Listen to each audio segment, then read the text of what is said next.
ओम शांति। सर्वशक्तिवान, सर्वगुणों का भंडार, विश्व कल्याणकारी, पतित पावन, मनुष्य को देवता बनाने वाला प्यारा शिव बाबा संगम पर आया ही है हमें श्रेष्ठ स्वमान की स्मृति देकर मनुष्य से देवता बनाने के लिए। प्यारे बाबा ने हम ब्रह्मावस्थों के समक्ष जो महान लक्ष्य दिए हैं, उस पुरुषार्थ में हमें सफलता मिले, इसलिए बाबा ने अलौकिक रूहानी स्वमान की माला हर ब्राह्मण आत्मा को सिमरन करने हेतु दी है। और बाबा बार बार कहते हैं कि बच्चे, स्वमान में अगर आप स्थित रहते हो तो जो स्वमान की स्मृति है वो आपको जिस प्रकार का स्वमान आपने धारण किया है उस प्रकार की शक्ति से भर देगा। कई बार स्वमान को बार बार दोहराते हुए भी जब उचित प्रकार की शक्ति इमर्ज नहीं होती तो बच्चे बाबा को कहते, बाबा वो शक्ति तो नहीं काम करती। तो बाप दादा ने इसका बहुत सुंदर उत्तर दिया है कि बच्चे, अगर कोई राजा हो या अधिकारी हो, अगर वो अपनी सीट पर सेट नहीं होता है तो क्या उसकी कोई ऑर्डर मानेगा? नहीं मानेगा। तो इसलिए आप स्वमान की सीट पर सदा सेट रहो। परंतु अधिकतर ब्रह्मावस्थों में ये देखा गया है कि स्वमान की यथार्थ योग्य सटीक परिभाषा डेफिनेशन को न समझने के कारण अधिकतर ब्राह्मण परिवार में जो पुरुषार्थी आत्माएं हैं वे केवल लिखित रूप में स्वमान को बार बार लेती है, अथवा कई आत्माएं मौखिक रूप से बार बार रटते हैं और समझते कि मैंने तो सारा दिन स्वमान का अभ्यास किया है। परंतु ये बात वैसे ही हो गई जैसे कि एक तोता कंठस्थ कर लेता था और मालिक को वैसे ही सुनाता था। एक दिन नलके पर बैठकर नलके की चाबी घुमा रहा था, पानी बह रहा था, तो मालिक ने कहा गंगाराम नलके पर नहीं बैठना। तो दूसरे दिन उसने वही बातें दोहराई कि गंगाराम नलके पर नहीं बैठना। तो इस प्रकार से कई बार भक्ति मार्ग की जैसे माला फेरने की विधि है या बार बार मुख से बोलने की विधि है वही अपनाते हैं, परंतु यथार्थ विधि न होने के कारण सिद्धि यानी सफलता अर्जित नहीं होती। तो सबसे पहले हम स्वमान शब्द को समझ लेते हैं। स्वमान शब्द दो शब्दों से बना हुआ शब्द है। स्व प्लस मान, यानी स्व और मान दोनों शब्दों को मिलाओ तो होता है स्वमान। अब स्वमान शब्द को अगर इन दो शब्दों को अलग अलग करके दोहराते हुए एक एक शब्द का अर्थ और सार समझने की कोशिश करेंगे तो स्वमान शब्द की सटीक व्याख्या हमारे सामने आ जाएगी। सबसे पहले स्व यानी खुद यानी आत्मा, और दूसरा शब्द है मान। अब मान का मतलब होता है किसी की इज्जत करना, इंग्लिश में कहेंगे रिस्पेक्ट, मान देना। दूसरा अर्थ है मान लेना, एक्सेप्टेंस, स्वीकार कर लेना, मान लेना। अगर मान के पहले स जोड़ देते हैं तो हो जाता है सम्मान। अब इस दो शब्दों को जोड़ करके हम इसको गहराई से लेते हैं। स्वमान शब्द कहता है परमात्मा पिता ने तुझे जो स्वमान दिया है उसे तू मान ले कि तुम हो ही वो चीज। जैसे बाबा ने कहा, बच्चे तुम मास्टर जगत पिता हो, मास्टर जगत माता हो, मास्टर सर्वशक्तिवान हो, मास्टर प्रेम के सागर हो, मास्टर आनंद के सागर हो, विघ्नहर्ता हो, हनुमान हो, दुर्गा हो, आदि आदि स्वमान बाबा हमें देते हैं। तो अभी हम यहाँ दो स्वमान की परिभाषा को समझेंगे क्योंकि प्रैक्टिकल उदाहरणों के द्वारा, एग्जाम्पल के द्वारा हम इसे समझने में सफल होंगे। मान लीजिए बाबा ने स्वमान दिया कि आप मास्टर जगत पिता हो, तो आपको धारण करना है मैं मास्टर जगत पिता हूँ। या बाबा ने कहा बच्चे तुम मास्टर जगत माता हो, तो मुझे धारण करना है स्वमान मैं मास्टर जगत माता हूँ। अब यहाँ स्व माना मैं, यानी मैं आत्मा, मुझे पहले मानना पड़ेगा कि मैं मास्टर जगत माँ यानी सारे संसार की जननी, या मैं सर्वशक्तिवान आत्मा हूं, तो मान लेना, स्वीकार कर लेना। जैसे बाबा एक स्वमान देते हैं, बच्चे तुम परम पूज्य आत्मा हो, अति परम पवित्र आत्मा के अभिपावन से पतित बन गए, पुनः तुम्हें उस स्थिति को प्राप्त करना है, तो बार बार मैं परम पवित्र आत्मा हूँ, मैं परम पवित्र आत्मा हूँ, इस स्वमान की धारणा करो। अब धारणा कहाँ करेंगे? तो धारणा करेंगे बुद्धि में। बुद्धि क्या है? गर्व है। मुरली पूरी होने के बाद बाप दादा याद कर देते, उसके बाद आता है धारणा के लिए मुख्य सार। अब सार में क्या है? 4 पेज की मुरली का सार है। 2 बिंदुओं में पहला पॉइंट होता है अधिकतर ये गुण धारण कीजिए, और दूसरा पॉइंट होता है आप इस अवगुण का त्याग कर दीजिए। क्रोध को छोड़ो, चोरी करना छोड़ो, झूठ बोलना छोड़ो, ये छोड़ो वाला पक्ष है। और पहला पक्ष जो है, पहला पॉइंट, पहला मुद्दा, वो ये बात धारण करो, शांति को धारण करो। शांति तुम्हारे गले का हार है।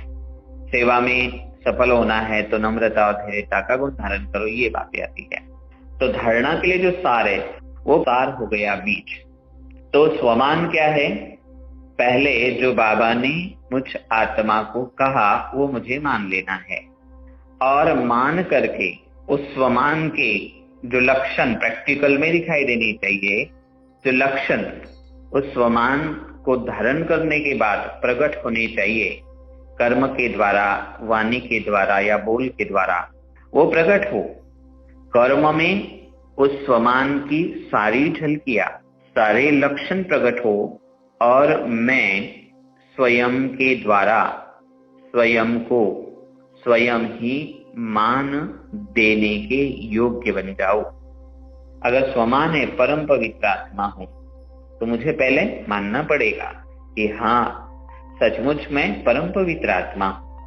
अगर स्वमान है मैं मास्टर जगत माता हूं, तो मुझे दिल से स्वीकार करना पड़ेगा कि मैं माँ हूं सारी दुनिया की, संसार की।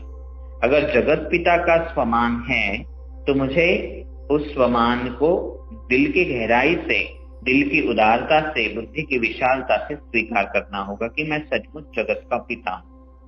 अब मैंने स्वीकार तो कर लिया, लेकिन पवित्र आत्मा के लक्षण क्या होने चाहिए, माता के कर्म क्या होने चाहिए, पिता का कर्तव्य कैसे होना चाहिए, अगर वो नहीं रहा तो मैंने कितना भी रटा कि मैं परम पवित्र आत्मा हूं, तो स्मृति से थोड़ी शक्ति आएगी, व्यर्थ का प्रभाव आपके ऊपर नहीं आएगा। मैं जगत माता हूँ, जगत माता हूँ कहने से थोड़े समय का आपको सुंदर अनुभव हो सकता है। जगत पिता कहने से आपकी मन में खुशियां बढ़ेगी, परंतु उसका यथार्थ रिजल्ट आपको नहीं मिलता। तो स्वमान की धारणा हम कैसे करें, इसको हम थोड़ा विस्तार से समझ लेते हैं। कई बार हमारे मन और बुद्धि का आपस में झगड़ा होता है, बौद्धिक या मानसिक तौर पर।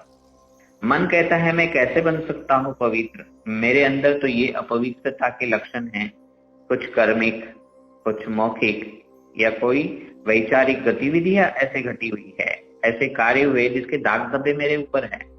बुद्धि कहती नहीं, बाबा कह रहे हैं ना कि तुम परम पवित्र आत्मा हो, तो नहीं, हम उस बात को एक्सेप्ट करते, मन मानता नहीं है। कई बार बुद्धि को हजम नहीं होती बातें, हम उसको स्वीकार नहीं कर पाते। जैसे भक्ति मार्ग में क्या किया, तो भक्ति मार्ग में हमने अवमानना की खुद की, मैं पापी छल कपटी कामी तुम पाप हरो देवा, जैसे आरती में गाते हैं। तो हमने कभी स्वीकार ही नहीं किया। उसका मेन रीजन क्या था कि हम 63 जन्म जो देह भान, देह अभिमान और देह अहंकार के वश होकर के स्वयं के खोटे कर्मों से अपनी नजर में ही स्वयं गिर गए। तो जब हमने अपने कर्मों को देखा तो हमें पता चला कि मैं तो ऐसा हुई नहीं। तो उसके कारण हम अपने आप को उस ऊंची स्थिति के लिए या उच्च स्वमान को स्वीकार करने के लिए असमर्थ थे।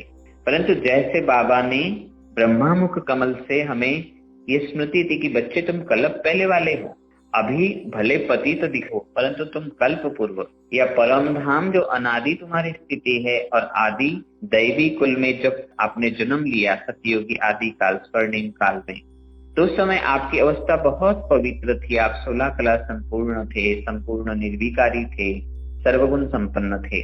तो धीरे धीरे बाबा की वाणी की जो शक्ति, परमात्मा शक्ति का असर ये होता है कि हम उसे स्वीकार तो कर लेते हैं, पर फिर भी जब पुरुषार्थ के पथ पर कदम बढ़ाते हैं और जब हमारे मार्ग में हमारे द्वारा ही कुछ संकल्प के स्तर पर, कुछ बोल में, कुछ वाणी में, अथवा कुछ कर्म की गतिविधियों में कुछ कमियां या कुछ विकारों का प्रादुर्भाव हो जाता है, गलतियां होती है, तो दिल खाता है। दिल है भावना, मन का भावनिक भाग है दिल, और बुद्धि जो है वो है दिमाग। तो दिल और दिमाग, मन और बुद्धि में संघर्ष चलता है कि बाबा तो कहते परम पवित्र आत्मा हो, बाबा तो कहते जगत माता हो, बाबा तो कहते जगत पिता हो तुम, पर हम उसे स्वीकार नहीं कर पाते। तो सबसे पहले फैक्ट पुरुषार्थ की यही है। दादा लेखराज जी ने जैसे शिव भगवान वाचन के मुख कमल से उन्हें कहते हैं कि आप दादा लेखराज थे, अभी आप ब्रह्मा बन गए हो, आप ही ब्रह्मा हो।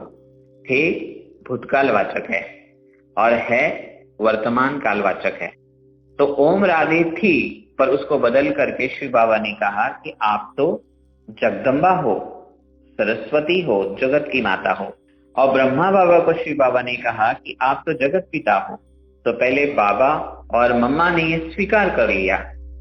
बाबा ने ब्रह्मा के जो लक्षण या ब्रह्मा का जो वर्णन शास्त्रों में पढ़ा था, या जो बुद्धि को ज्ञात है, मनन मंथन करके बाबा ने उस स्वमान को कि मैं प्रजा का पिता आदिदेव ब्रह्मा हूँ, इस पर बहुत मनन मंथन चिंतन किया।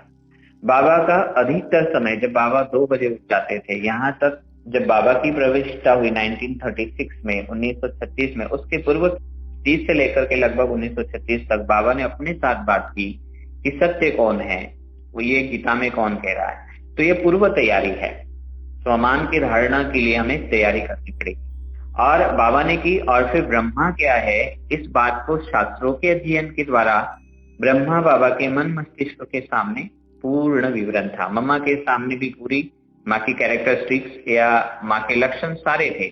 और जैसे बाबा ने उन्हें कहा, उन्होंने स्वीकार कर लिया। और मम्मा की तो गजब की शक्ति थी स्वरूप बनने की, स्व प्लस रूप, स्वयं का रूप ही मम्मा ने ऐसे बना लिया जो संकल्प, बोल और कर्म में मम्मा माँ के स्वरूप में ढल गई। बाबा का पुरुषार्थ भी गजब का रहा। बाबा ने क्या क्या स्वयं को क्या मान लिया, प्रजा का पिता। मैं जगत नियंता परमात्मा की संतान हूं, पर मैं प्रजा का पिता हूं। अब देखिए बाबा ने क्या किया, पिता हूं केवल स्वीकार नहीं किया, केवल दूसरे को बोला नहीं, परंतु बाबा के आचरण में ये बातें बहुत स्पष्टता से आई। सारा संसार जिसमें अनेक प्रकार की बातें हैं, संसार में क्या क्या आता है, केवल मनुष्य आत्मा ही नहीं है, परंतु ये 4 फैक्टर कहेंगे, या 4 प्रकार की घटक है, पशु, पंछी, प्राणी और प्रकृति। अब प्रकृति को भी परमात्मा ने कहा कि ये तुम्हारी रचना है, पशु पंछी प्राणी ये तुम्हारी रचना है। तो ब्रह्मा बाबा ने क्या किया, इन सबके प्रति पहले अपने संकल्प यानी विचारधारा को परिवर्तित कर दिया। फिर बोल में या वाणी में बाबा ने उनके प्रति जो भावनाएं प्रकट की, तो उसमें भी पितृत्व भाव, वात्सल्य भाव, पिता का वात्सल्य होता है, प्यार होता है, उसका इजहार हर समय हर प्रसंग में झलका। और प्रकृति के प्रति भी जो संवेदनाएं थी, जो जिम्मेदारी थी, वो भी बाबा के व्यवहार से प्रकट हुई। अब हम स्वमान की धारणा ब्रह्मा बाबा ने कैसे की, धारणा कहाँ करनी है, बुद्धि में। तो बुद्धि क्या है, गर्भ है। जैसे एक कन्या है और वो सजनी बनती है, तो गर्भ में बीज धारण करती है, और वो बीज जो है वो गर्भ में पिंड बन करके, एक मांस पिंड नहीं होता, परंतु उस आत्मा के प्रवेश के बाद में एक शिशु का रूप ले लेता है। उस मांस पिंड को वो जो सारा रस है शरीर का, वो कन्या जो सजनी बन गई वो देती है, अपना तन का और मन का सारा खुराक उसको दे देती है। लेकिन जैसे कन्या से सजनी और सजनी से माँ बनने की यात्रा बहुत दीर्घ है, लंबी है। तो जैसे माँ बनने के लिए उस बीज को, स्थूल बीज को जैसे गर्भ में धारण किया, ऐसे बुद्धि में स्वमान का श्रेष्ठ संकल्प का बीज धारण करना होगा। धरती में एक बीज पड़ता है, तो धरती माँ है, वो धारण करती है और उसे अपना अन्न जल दे करके उसको एक छोटा सा पौधा, 2 पत्ते वाला, फिर बड़ा पत्तेदार पौधा, फिर वृक्ष, पत्ते, फूल, फल, इस प्रकार की यात्रा के द्वारा उसका विकास होता है, यानी वो फलता है, सफलता मिलती है। तो बीज से फल, और फल से फलना, और फलना यानी सफलता प्राप्त करना एक यात्रा है। तो ब्रह्मा बाबा ने क्या किया, शिव बाबा से जो दिल की प्रीत थी, बुद्धि की प्रीत थी, तो प्रीत बुद्धि में ये श्रेष्ठ संकल्प की धारणा की कि मैं प्रजा का पिता हूं।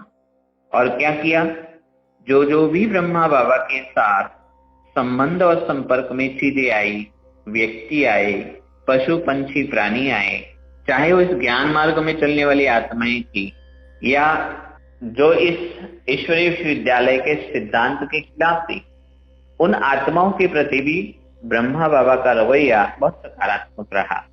स्वमान की धारणा सरलता से कैसे की जाए, ये हम ब्रह्मा बाबा के जीवन से सरलता से समझ सकते हैं।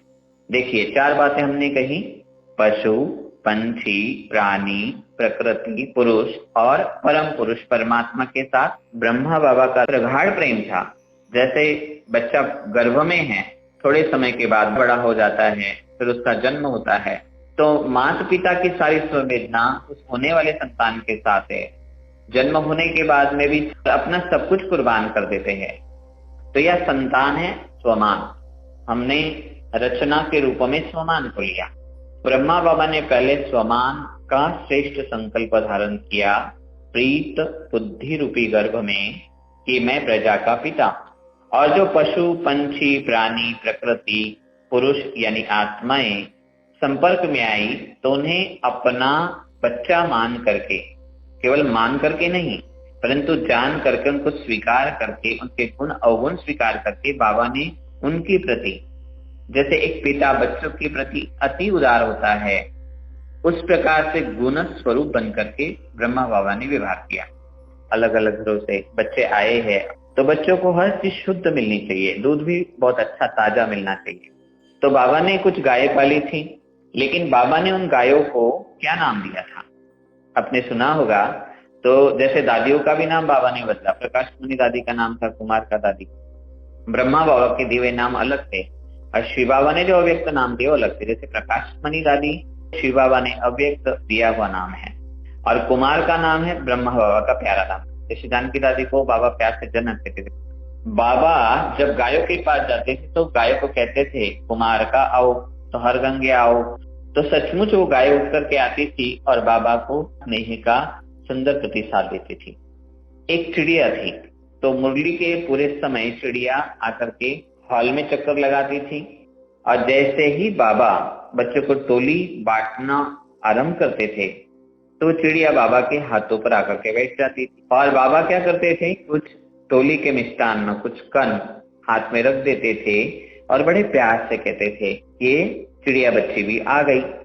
जब बाबा अव्यक्त हुए तो सारा समय जब हिस्ट्री हॉल में बाबा की पार्थिव देह को रखा गया था तो चक्कर लगाती रही, लेकिन जब भूख लगाया गया तो वो भी आकर चहचहाने लगी, मानो कह रही हो कि अभी मुझे मेरा टोली खिलाने वाला बाबा कैसे मिलेगा।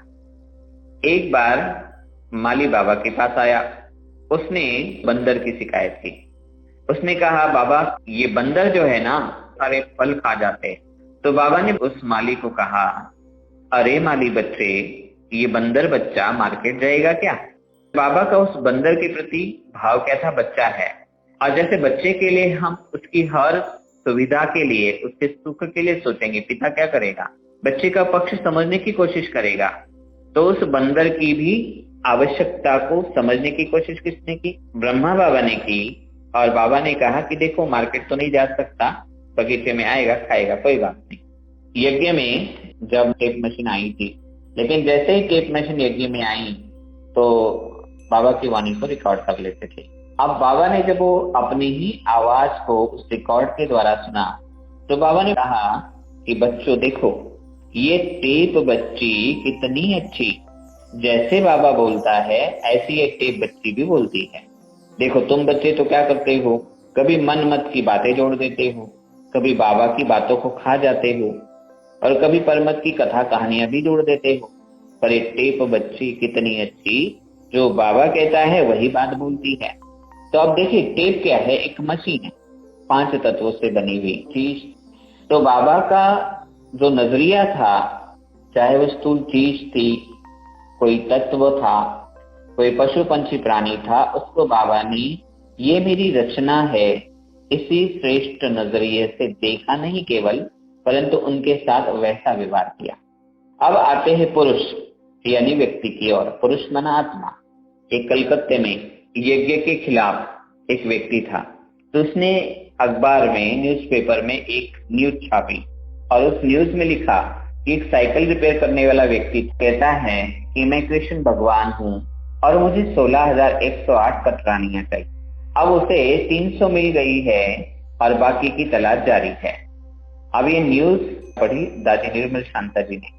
अब दादी तो लौकिक अलौकिक दोनों रिश्तों में बाबा की बेटी थी, तो दादी ने सोचा न मेरे लौकिक पिताजी कभी साइकिल रिपेयर करते थे, न मेरे अलौकिक पिता को 16,108 रानियां चाहिए, ये तो बड़ी मानहानि है। तो दादी जी ने फौरन ब्रह्मा बाबा को लेटर लिखा और लेटर में कहा, बाबा क्या मैं उस व्यक्ति पर मानहानि का मुकदमा दायर करूं कि उसने मेरे पिता के ऊपर इतने बड़े कलंक लगाए। अब आप थोड़ा ध्यान से सुनना, दादी जी को बाबा ने क्या जवाब दिया होगा। बहुत गौर करने वाला विचार, बहुत परिपक्व, बहुत उदारता भरा जवाब बाबा ने दिया। बच्ची, कोई पिता अपने पुत्र पर केस करता है क्या? अब देखिए कि बाबा की कितनी धारणा होती थी। हर व्यक्ति चाहे वो कैसा भी हो, जानता हो, बाबा उसे जानते हो, कोई भी हो, सारे संसार की आत्माएं मेरे बच्चे हैं।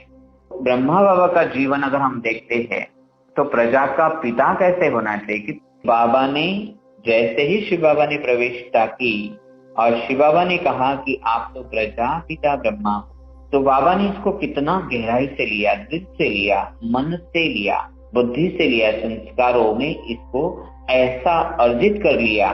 जिन जिन आत्माओं ने ब्रह्मा बाबा के संपर्क में जाकर के उनके पितृत्व प्यार का अनुभव किया, तो ये जो पिता के जो लक्षण है, उदारता, प्रेम, क्षमा, परोपकार, हमेशा बच्चों को आगे बढ़ाना, बाबा ने कभी भी अपने आप को प्रोजेक्ट नहीं किया, सभी को आगे बढ़ाया।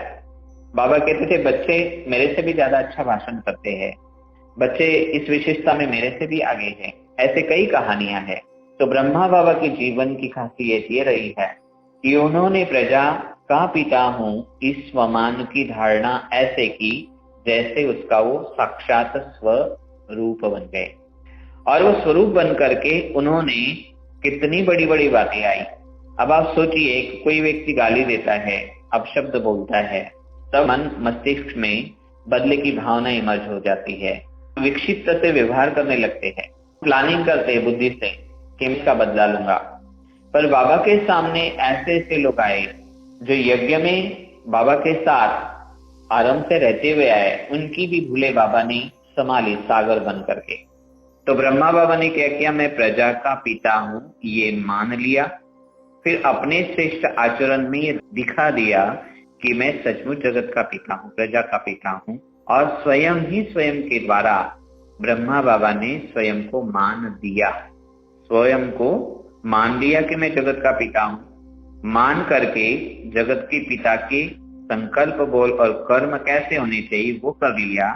माना शिव बाबा ने जो स्वमान धारण करने के लिए यथार्थ श्रीमत दी थी, उस श्रीमत को भी ब्रह्मा बाबा ने मान लिया। और बच्चे को कोई कार्य देते हैं पर वो कार्य नहीं करता है तो क्या कहते हैं, ये मेरी बात नहीं मानता है। तो शिव बाबा ने क्या किया, ब्रह्मा बाबा को स्वमान दिया, प्रजा पिता हो। और प्रजा पिता कैसा होना चाहिए, उससे क्या क्या करना चाहिए, क्या नहीं करना चाहिए, शिव बाबा ने प्रजापिता ब्रह्मा बनने के लिए जो श्रेष्ठ मत थी उस मत को भी मान लिया, यानी शिव बाबा के द्वारा बताई हुई मत को स्वीकार किया और वो कर्मों में लाया और स्वयं को ऐसा श्रेष्ठ सम्मान स्वयं के द्वारा सदा दिया। तो इतनी श्रेष्ठता को बाबा ने स्वीकार कर लिया और वो स्वीकार करने के कारण बाबा के नजर में स्वयं बाबा महान बन गए, यानी बाबा ने स्वमान की धारणा की। ठीक है, तो यह है प्रजापिता का स्वमान। अभी हम लेते हैं जगत माता का स्वमान। किसने धारण किया था? मातेश्वरी जगदम्बा सरस्वती ने। ओम मंडली के आरंभ में एक 16 साल की कन्या आती है जिसका नाम होता है राधे। पर परमात्मा ब्रह्मा मुख से कहते कि आप ओम राधे नहीं, आप तो भविष्य की सच्ची राधे हो। और साथ साथ कहते आप तो जगदम्बा सरस्वती हो, आप जगत की मां हो। अब देखिए, एक आम कन्या को, एक कुमारी को अगर कोई कहे आप मां हो तो बहुत बड़ी क्लिष्ट और पेचीदा बात है एक्सेप्ट करने के लिए। पर जैसे ओम राधे ने ब्रह्मा बाबा को देखा तो ब्रह्मा बाबा को भी फील हुआ था कि ये मेरी कलप पहले वाली बेटी है। शिव बाबा ने रियलाइज कराया था उन्हें, और मम्मा को भी तक्षण फील हुआ था कि ये मेरे पिता है। तो जैसे मम्मा ने शिव बाबा ब्रह्मा तन में आए हैं परख लिया, मम्मा को कोई दीदार या साक्षात्कार नहीं हुआ था। परंतु जैसे सरस्वती है ज्ञान की देवी और ज्ञान बुद्धि का विषय है, बुद्धि ही ज्ञान समझती है, तो दिव्य बुद्धि की धनी मम्मा ने, मातेश्वरी ने शिव बाबा ब्रह्मा बाबा के तन में आए ये परख लिया और उनके वचनों पर 100% 100% निश्चय बुद्धि बन स्वीकार कर लिया। तो स्वमान क्या है? स्व को मान लेना, यानी स्वीकार कर लेना। फिर शिव बाबा ने जो स्वमान दिया है उस स्वमान को प्रैक्टिकल में लाने के लिए जो श्रेष्ठ मत को भी मान लेना, यानी जो कार्य की पद्धति या विधि दी है उसको मान लेना, अर्थात वो करना। जैसे अगर एक पिता ने या माता ने बच्चे को कुछ कहा है कि आप ये फलाना फलाना काम करो, आज्ञा पालन नहीं करता है तो क्या कहते हैं, ये मेरी बात नहीं मानता है, आज्ञाकारी नहीं है, अवज्ञा करता रहता है, मनमानी करता है। तो मानने का मतलब है आज्ञा पालन करना, या वैसे कार्य जो कार्य करने के लिए कहा गया है वो कार्य यथार्थ तरीके से करना। तो मम्मा ने क्या किया, मैं माँ हूं ये मान लिया। माँ के क्या लक्षण होते हैं, माँ की विधि क्या होती है, मम्मा को कहना नहीं पड़ा। मम्मा की जब यज्ञ आरंभ में आप तस्वीर देखते हैं, ओम राधे बन करके आई है, बाबा के साथ मम्मा की फोटो है, तो एक छोटी स्कर्ट पर स्कूल का पोशाक पहने हुए एक कन्या दिखाई देती भोली वाली। पर जैसे मम्मा की जीवन को आगे देखते जाते हैं तो छाया चित्रों से इस बात को हम भली भांति समझ सकते हैं, क्योंकि मम्मा की फिगर बदलती गई।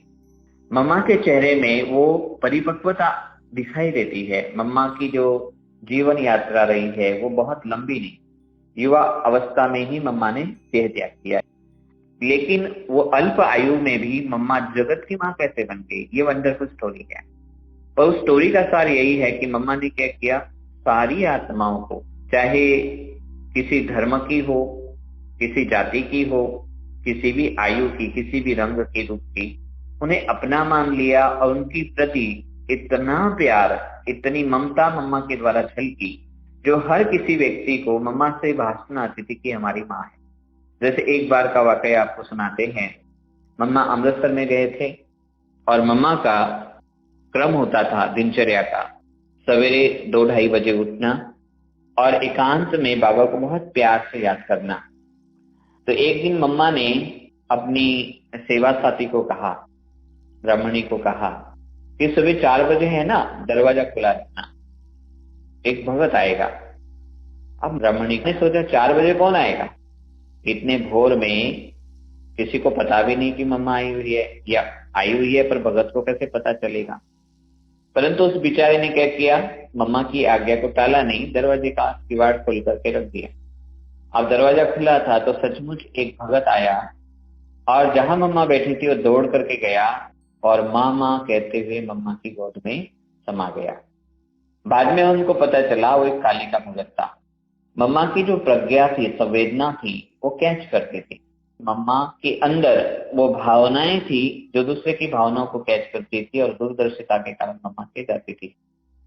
एक बार मातेश्वरी जी का आगमन कानपुर में हुआ था। अब उस काल में आर्य समाजी जो थे वो ब्रह्मा कुमारी से बहुत एंटी थे और वे नहीं चाहते थे कि ब्रह्मा कुमारी देहा अपना प्रचार प्रसार करें। तो उनकी मीटिंग हुई। उन्होंने सोचा कि अगर ये ब्रह्मा कुमारी इसकी मुखिया आई है, अगर इसको ही हम लौटा दें तो इनको यहाँ अपना विकास करना मुश्किल हो जाएगा, ये यहाँ से लौट जाएगी। तो उन्होंने प्लानिंग किया, जुलूस निकाला और जुलूस निकाल करके जहाँ मम्मा ठहरी हुई थी वहां वो जुलूस निकाल करके नारेबाजी करते हुए आए। अभी जो भाई बहन यहाँ पर मम्मा के पास सेंटर पर आते थे, तो उन्होंने उनको समझाया, बुझाया और रोक दिया, मम्मा से मिलने नहीं दिया। लेकिन उस जुलूस में एक भाई था जो बहुत कामी प्रवृत्ति का था, क्रोधी था, बहुत गुस्से वाला था। उसकी लौकिक धर्म पत्नी भी ज्ञान मार्ग में आती थी, पर उसकी पवित्रता की धारणा उसे अच्छी नहीं लगती थी। उसकी प्रताड़ना करता था, विरोध करता था। उसने सोचा कि ब्रह्मा कुमारियों ने तो मेरी पत्नी को खराब कर दिया, तो अपना गुस्सा निकालने के लिए वो आया। अब मुसीबत यह थी कि उसको कोई रोक नहीं पाया। उसने जोर जबरदस्ती की और मम्मा पहली मंजिल पर रुकी हुई थी, तो वहां वो दौड़ करके चला गया। और जैसे ही वो गया तो मम्मा इतनी गहन साधना, इतनी स्नेह की मूर्ति बन करके, इतनी लव में लीन होकर के शिव बाबा की यादों में खोई हुई थी। मम्मा के चारों ओर बहुत पावरफुल वातावरण था और उस चुंबकीय प्रकंपनों से वो व्यक्ति खींचा चला गया। जैसे वो व्यक्ति पहुंचा मम्मा के पास, तो मम्मा ने उसको देखते ही कहा, आओ बच्चे, कैसे आना हुआ। तो जैसे शब्द उसके कानों में पड़े, तो जैसे वो एक चुंबकीय स्नेह के मैग्नेटिक करंट से जैसे मम्मा के पास चला गया। और वो मम्मा की गोद में कब समाया ये उसको पता नहीं चला। जो लोग नीचे रुके हुए थे उनको लगा कि अगर कुछ मारपीट कर दी, कुछ कर दिया तो बड़ी मुश्किल हो जाएगी। और जैसे ही वो नीचे उतरा तो उसने बड़ा सुंदर उत्तर दिया। उसने कहा, ये ब्रह्मा कुमारियां कैसे भी है, पर इनकी मम्मा बहुत बहुत अच्छी है। और आगे चल करके उसके जो सारे दुराग्रह थे, उसकी गलतफहमियां थी, उसका सब खत्म हो गई और जुलूस वाले भी लौट गए और वो बाबा का पक्का बच्चा बन गया। आप देखिए, मम्मा का जो स्वरूप था, स्वयं का रूप था, वो माँ का था। मम्मा की फिजिकल जो बनावट है, शारीरिक देह आकृति, उसमें इतना परिवर्तन आया। जैसे कन्या है, अगर वो कॉलेज में जाती है और किसी कुमार के साथ पढ़ाई पढ़ रही है, मान लीजिए उनका कोई आपस में दैहिक रिश्ता नहीं है, फिजिकल कोई कनेक्शन रिलेशन नहीं है, परंतु समझ लो कि अगर उस कन्या को उस कुमार ने कुछ ऐसे गैर हरकत की, तो क्या होगा? उस कन्या के मन मस्तिष्क में उत्तेजना पैदा हो सकती है, मुख से वो कुछ उल्टा उत्तर दे सकती है। परंतु कालांतर में समझो दोनों की शिक्षा दीक्षा पूरी हो जाती है और दोनों की शादी हो जाती है, तो क्या बनती है? सजनी। परंतु सजनी से जब वो माँ बनती है, तो शादी के पहले कन्या होते हुए भी उसका उस पुरुष के साथ कोई संबंध नाता नहीं, तो सहन करना मुश्किल है। लेकिन जैसे साजन की सजनी बन गई तो उसका मार भी सहन कर लेती है। संतान की जननी बन जाती है तो संतान का कितना कष्ट झेलती है। तो वो क्या मान लेती है? पहले मानती है सजनी, फिर स्वयं को मान लेती है माँ, और मान करके हर बात को मानती चली जाती है। बच्चे ने गोद में गंदगी की तो मान करके चलती कि बच्चा है, गंदगी करेगा, मैं माँ हूं ना, अभी तो नन्हा बच्चा है, उसे साफ करना मेरा काम है, ये मान जाती है। बच्चे ने पेट में लात मारी तो उसके पहले उसका जो एक साधारण समझ, जनरल नॉलेज वाला ज्ञान है, वो काम करता है कि बच्चा पेट में है, लात मारेगा। परंतु व्यवहारिक तौर पर जन्म होने के बाद में बच्चा कितना ही कष्ट दे, तो उसे वो क्या मानती है? मेरी रचना है, मेरा बच्चा है, मेरा पुत्र या मेरी पुत्री, कैसे भी है। दुनिया में कहते भी है कि पुत्र या पुत्री, कुपुत्र या कुपुत्री भवेत, पर मात पिता कुमाता कुपिता न भवेत। बेटा बेटी है तो बिगड़ सकते, पर माँ और बाप कभी भी बिगड़ते नहीं। कुमारी से लेकर के सजनी बनने की यात्रा, सजनी से माँ बनने की यात्रा लंबी यात्रा है। और हर क्षण, हर पड़ाव, हर मोड़ पर जो कन्या है वो मान करके चले कि मैं माँ बनी हूँ, तो ये जो सारी चीजें मुझे करनी है। जो सुबह एक कन्या 4 बजे नहीं उठ सकती, 5 बजे स्नान करके भोजन नहीं बना सकती, वो कन्या बच्चे के लिए सुबह उठ जाती जल्दी, वो खुद स्नान आदि कर लेती है और बड़े प्यार से बच्चों के लिए टिफिन बनाती है। जो खुद का वस्त्र धोना भी बड़ा बोझिल काम समझती, बच्चे के कपड़े धोती है। गलतियां होती है तो छुपाती, सहन करती है।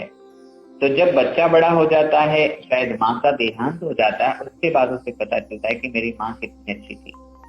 तो देखो उसने क्या किया, एक बीज को गर्भ में धारण किया और मन और बुद्धि की धारणाएं बना ली कि मैं माँ हूँ, मुझे शयन करना है, मुझे बच्चों की बातों को समझना है, उनकी पालना करनी है, परवरिश करनी है, उन्हें आगे बढ़ाना है। अब मेरा स्वयं का कुछ नहीं, बच्चा ही मेरा संसार है। तो माँ बनना कितना सुखद विषय है। तो इसीलिए मम्मा ने क्या किया, मम्मा ने हर बात सहन की, समाई और हर एक को आगे बढ़ाया। तो स्वमान माना स्वयं को मान लेना, वो श्रेष्ठ कर्म जो बाबा ने स्वमान को धारण करने के लिए कहा है, वो श्रेष्ठ कर्म कर लेना। कर्म करने के बाद स्वयं ही स्वयं की नजर में स्वयं को मान देने योग्य बन जाना और श्रेष्ठ कर्म करके स्वयं को स्वयं ही मान देते जाना, यह है स्वमान की धारणा करना। तो हमने प्यारे पिता श्री ब्रह्मा बाबा ने और मातेश्वरी जगदम्बा सरस्वती जी ने जो स्वमान की धारणा की, वो हमारे लिए दर्पण है, रोड मैप है, एक विधि है। ऐसे तो हर स्वमान की विस्तृत चर्चा हम कर सकते हैं और समय रहते हुए हम करेंगे भी आगे।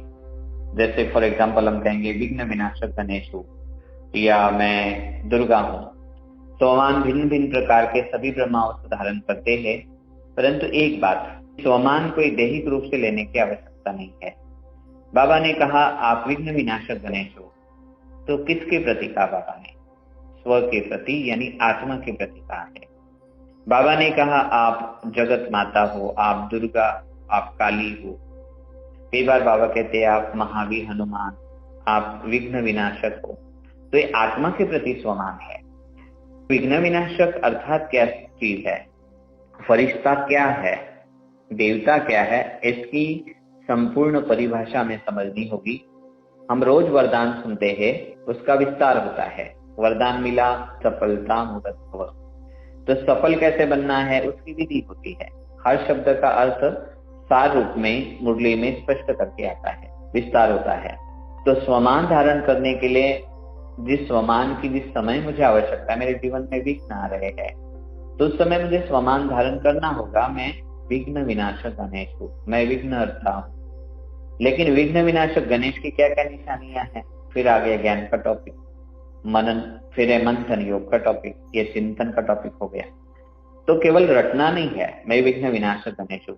अच्छा, दूसरी बात, विघ्न विनाशक गणेश हूँ ये कोई भाइयों का स्वमान नहीं है, केवल ये आत्मा का स्वमान है। बाबा कई बार कहते हैं आप स्वमान धारण करें, मैं शिव शक्ति हूँ। तो शिव शक्ति का मतलब, जैसे भक्ति मार्ग में शिव अलग दिखाया, शक्ति के रूप में पार्वती को दिखाया, परंतु पार्वती नहीं, शक्ति आत्मा है। और जैसे शिव साधन है तो मैं आत्मा सजनी। कोई माता है परंतु वो अपने आप को महावीर भी समझ सकती है या स्वमान धारण कर सकती है, मैं विघ्नहर्ता, विघ्न विनाशक गणेश हूँ। जैसे मातेश्वरी जी के मुरली में महावाक्यों में एक बात अक्सर करके हमने सुनी है, पढ़ी भी है, कि मम्मा कभी भी अपने आप को मम्मा के रूप में नहीं लेती थी। पहले मम्मा स्वयं को एक बहुत श्रेष्ठ स्वमान देती थी और वो स्वमान था मैं शिव पुत्र हूँ। मम्मा कहती थी कि मैं परमात्मा का पुत्र हूँ। तो उस पुत्र का जो स्वमान मम्मा ने धारण किया, उसके कारण प्योरिटी आ गई। उसके कारण मम्मा बहुत सशक्त रही, स्ट्रांग रही, अंदर से धारणाओं में कभी भी डरी नहीं। निर्भयता की शक्ति मम्मा की गजब की थी। तो इस प्रकार से जिस प्रकार की परिस्थिति से आप गुजर रहे हैं, आपको अपनी स्वस्थिति श्रेष्ठ बनानी है। स्वमान का स्विच ऑन करते ही, जैसे मैं स्वमान धारण करती हूँ, मैं मास्टर सर्वशक्तिवान हूँ। शिव बाबा की सारी महिमा जिसके सामने मास्टर लगा दो तो आप इक्वल टू गॉड हो जाते हैं। तो जैसे ही मैंने स्वमान धारण किया, मैं मास्टर सर्वशक्तिवान हूँ, तो सामने कौन आ जाएगा? स्वयं शिव बाबा। और उसके साथ मन बुद्धि कनेक्ट होने के कारण वो स्मृति के द्वारा मन मस्तिष्क में वो सारी शक्तियों का फ्लो हो जाएगा। स्मृति की सीट है। बाबा ने सीट किसको कहा? स्मृति को, यानी याद है आपको कि मैं फलाना फलाना हूँ। राजा है पर अगर उस सीट पर नहीं बैठा है, यानी उसने स्वीकार नहीं किया, राजा बन करके कर्म नहीं किए, मैं कैसे बन सकता हूँ, ऐसा संशय स्वयं में पैदा किया, तो राजा के कार्य करने में असमर्थ होगा। तो मान हमें यहाँ क्या कर रहा है? समर्थ बना रहा है, सशक्त बना रहा है, काबिल बना रहा है, सक्षम बना रहा है। तो जिस प्रकार के स्वमान की हम धारणा, और धारणा भी कोई 1-2 सेकंड की नहीं है, केवल मुख से रटना नहीं है, केवल दोहराना नहीं है, याद किया आज मैं विघ्न विनाशक गणेश हूँ।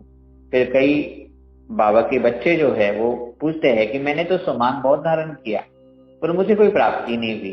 तो इसका कारण क्या है कि वो जो स्वमान आप धारण करते हो उसकी पूरी परिभाषा आप समझते नहीं हो। अगर आपने परिभाषा समझी और उस स्वरूप को, उस परिभाषा के अंदर के एक एक शब्द को, एक एक भाव को, एक एक अर्थ को समझा और प्रैक्टिकल में जीवन में उतारा, तो आपको प्रैक्टिकल में 100% रिजल्ट मिलने ही चाहिए, क्योंकि ये भगवान के महावाक्य है। बाबा ने कहा है कि स्वमान की सीट पर कोई सेट हो और सफलता ना मिले, ये हो ही नहीं सकता। तो आज हमने इतना ही समझा और आगे की चर्चाओं में हम अलग अलग भिन्न भिन्न स्वमान की धारणाओं पर चर्चा करते रहेंगे। पर आशा है कि आप सभी ने स्वमान की धारणा कैसे बाबा मम्मा ने की, अलग अलग स्वमान भी उन्होंने अपने जीवन में धारण किए हैं और उसका प्रत्यक्ष स्वरूप सभी ने अनुभव किया है। तो आशा है कि आप सभी भी ऐसे स्वमान के सीट पर सेट होकर के उस स्वमान प्रमाण अपना स्वरूप बनाएंगे और स्वयं के द्वारा स्वयं की नजर में मान देने योग्य बनकर के स्वमान से सम्माननीय बन जाएंगे। ओम शांति।